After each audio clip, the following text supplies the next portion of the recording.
Of the 65 available tournament bids, 31 are automatically given to conference champions. The tournament committee hands out the remaining 34 bids on an at-large basis. An opening round game will take place on Tuesday night to narrow the field to 64 teams.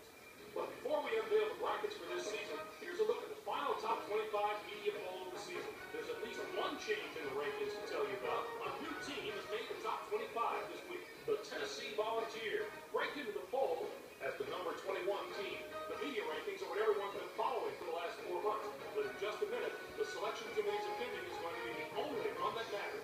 And that puts a cap on the final top 25 poll of the year. Now let's take a look at the NCAA tournament bubble and see which teams are sitting at home with their fingers crossed, hoping to see their name in the brackets.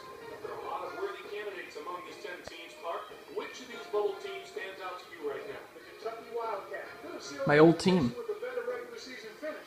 But the fact is they play in a very tough conference, and that does weigh heavily in their favor. Point well taken, but they're not the only team sweating it out right now. St. John's Red Star did just enough to get on the bubble, but I'm not sure they did enough to get off the bubble. There may have been a few too many bumps in the road for them. I'm sure it's been a long week for those teams, but the wait's almost over. The NCAA selection committee has finished its meeting, and we're ready to unveil the top 4 seeds in this year's tournament. The Oklahoma Sooners are the top overall seed, and they will play in the Washington, D.C. Regional. They begin the tournament as the dominant team in college basketball. They've been ranked number 1 in the media poll for the past 2 weeks. We'll soon find out if they can live up to their billing. On to the second number 1 seed, who will play in the Houston Regional. The Louisville Cardinals are seeking their 3rd NCAA championship in school history. The Pittsburgh Panthers are our 3rd number 1 seed, and they'll play in the Detroit Regional. They're back in the tournament again, and no doubt They'll be able to return to the Final Four. as they try to get to the Final Four this year. And finally, our 4th number 1 seed will play in the Atlanta Regional. The Utah Utes are in the tournament field as a number 1 seed for the first time in the history of their program. Now, here's how the brackets shape up based on where the number Final Four Saturday on April 2nd, and then it's Monday, April 4th. CBS will present the national championship game. will play the winner of the Houston Regional. In the other set, first up, we take a look at the Washington, D.C. Regional. The Oklahoma Sooners are the top seed, finishing at 26 and 6 in the Big 12. They will take on the winner of the opening round play-in game between the Wofford Terriers with 12 wins and the James Madison Dukes from the American East Conference. And now, the number 8 seed, the West Virginia Mountaineers, come into the tournament 5th in their conference during the regular season, and were semifinalists in their conference tournament. They're going to play the number 9 seed, the LSU Tigers, who were 4th in their conference, finishing at 18 and 12. The Georgetown Hoyas entered the field as the number 4 seed from the Big East. It's yet another appearance in the brackets for a school that's no stranger to the NCAA tournament. They'll be getting ready to face the number 13 seed, the New Hampshire Wildcats. Finished the season with 17 wins. They're the regular season champions from the Ivy League. The Southern Miss Golden Eagles come in as the number 5 seed, finishing at 24 and 6. And they will take on the 12th seed, the Hawaii Warriors, from the Big Sky, with 19 wins. Next up is the number 2 seed, the UCLA Bruins, have established themselves as one of the best teams from the Pac-10. They'll be going up against the number 15 seed, Tennessee State Buccaneers, with 15 wins. This is their 12th appearance all time in the NCAA tournament. Our number 7 seed is from the Colonial Athletic Association. The Virginia Commonwealth Rams had a tremendous year that included a regular season championship. They are going to play the number 10 seed, finishing at 22. Boston College Eagles, The Baylor Bears are in as the defending champs. They'll be taking on the number 14 seed, the Bethune-Cookman Wildcats, with 16 wins. The Kansas Jayhawks are in as the number 6 seed. They'll be taking on the number 11 seed, the Red Storm of St. John, with 19 wins. I think this could wind up being the bracket that brings us this year's Cinderella story. A few of the higher seeds here have had terrific seasons, and I'll be surprised if at least one of them doesn't put together a long run in this tournament. Next up, the Louisville Cardinals are the top seed, finishing at 27 and 7. In the ACC, they'll take on the Texas Southern Tigers, the number 16 ranked team in the NCAA. Their first appearance for them. Of their school. The Brigham Young Cougars are in as the number 8 seed. They'll be taking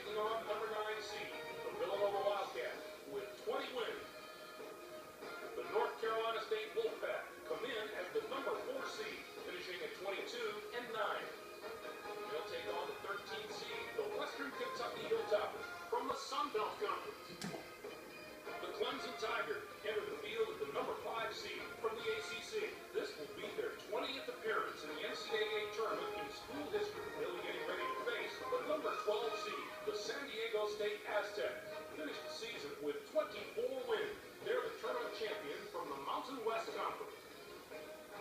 Our number 2 seed is from the Big 12. The Oklahoma State Cowboys were rewarded for their outstanding play this season with an at-large bid and a ticket to the Big Game.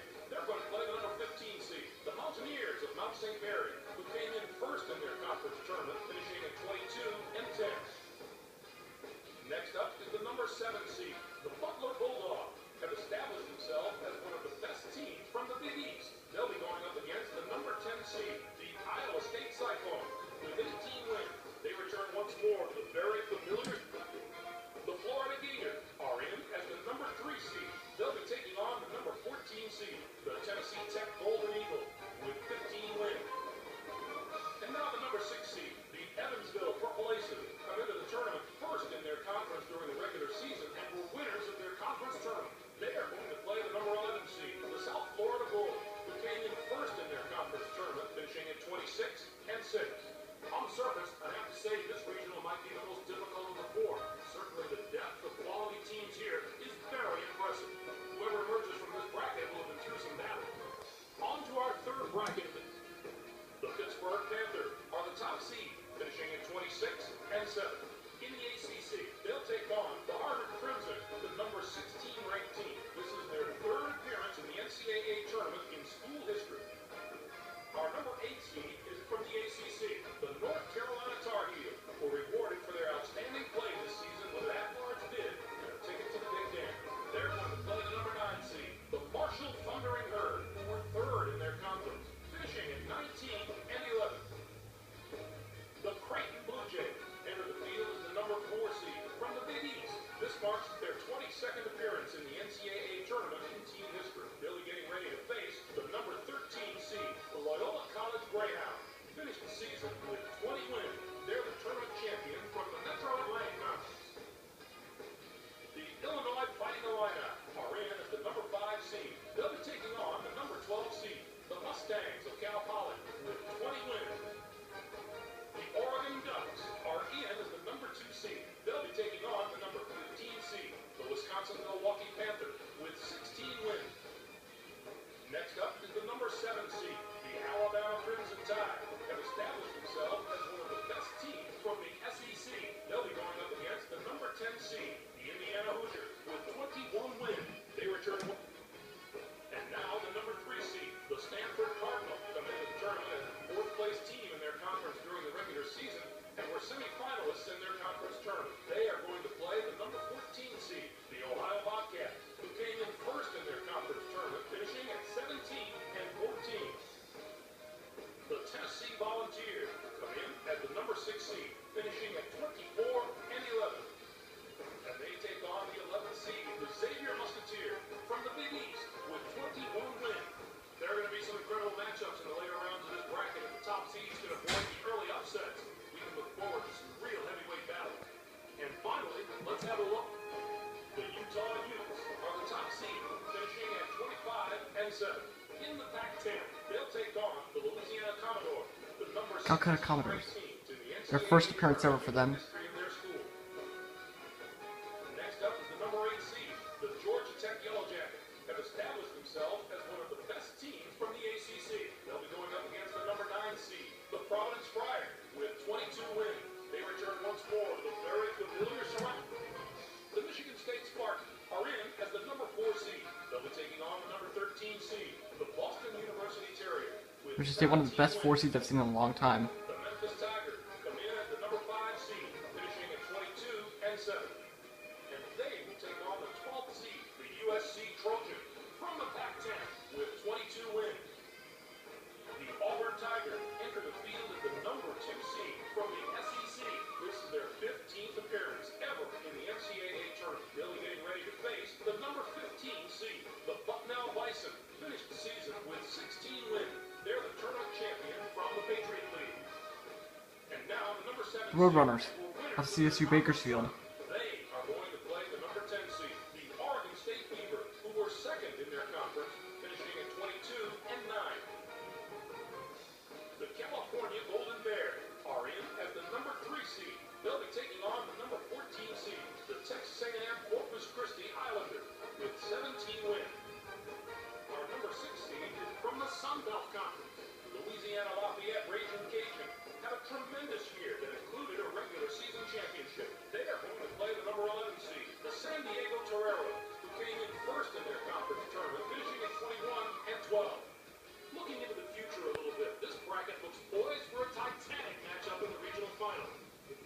seeds take care of business in the first 3 rounds, we have the possibility of a classic in the 8th meeting.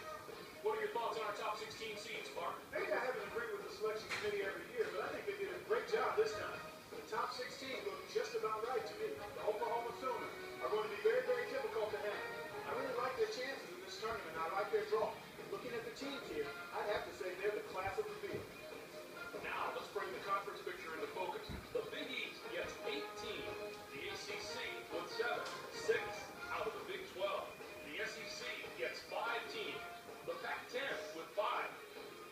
3 out of the Big 10. What a down year for the non-power college.